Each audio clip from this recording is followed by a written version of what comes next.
ازيكم؟ يا رب دايما تكونوا بخير وفي اتم صحة واحسن حال. يلا بينا النهاردة نعمل مع بعض طاجن ام علي ما حصلش بطريقة سهلة جدا وبسيطة.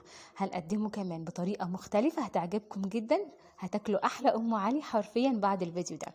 بس قبل ما ابدأ معاكم فيديو النهاردة، لو انتوا اول مرة تشوفوني انا فاتن عوض، ما تنسوش تشتركوا في القناة وتفعلوا الجرس ولايك وشير لو عجبكم الفيديو. ويلا بينا نعمل طاجن ام علي بالمكسرات ما حصلش.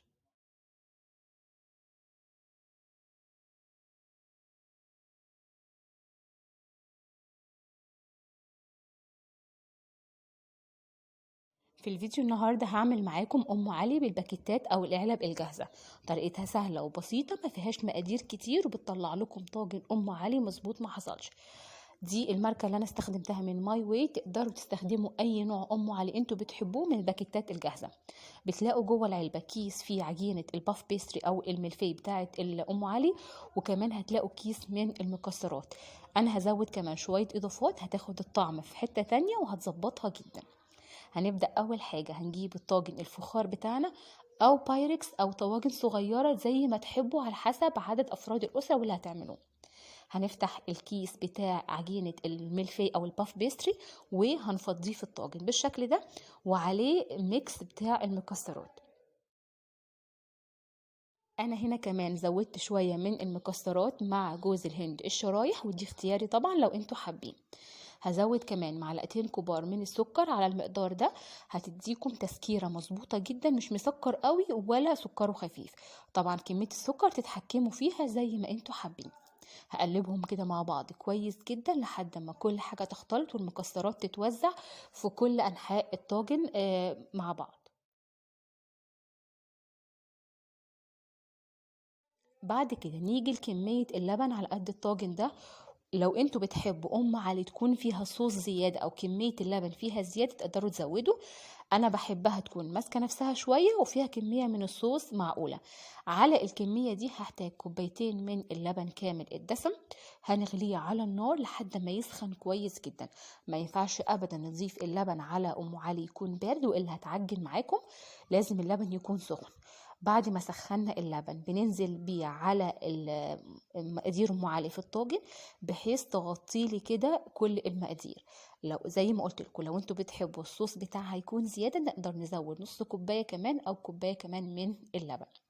على الوش بقى اللي هيديني اللون والتحميره الحلوه على الوش، هحتاج هنا علبه من القشطه المعلبه اللي موجوده في اي سوبر ماركت، او تقدروا تستخدموا نص كوبايه من الكريمه اللباني او كريم شانتيه مخفوق ونوزعه على الوش.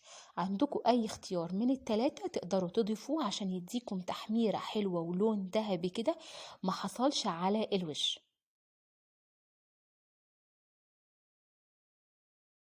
هنبدأ بعد كده ننضف الأطراف كويس جدا من أي حاجة عشان ما تتحرقش وتديني ريحة مش حلوة في الفرن.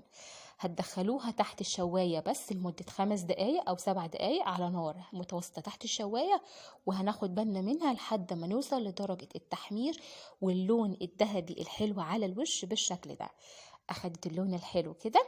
آخر حاجة بقى هنزينها برشة من الفستق أو رشة من المكسرات، وتقدروا تاكلوها زي ما هي بالشكل ده من غير أي حاجة عليها. تغرفوها بس كده، أو لو انتوا عاملينها في بولات صغيرة تقدروا تقدموها زي ما انتوا حابين.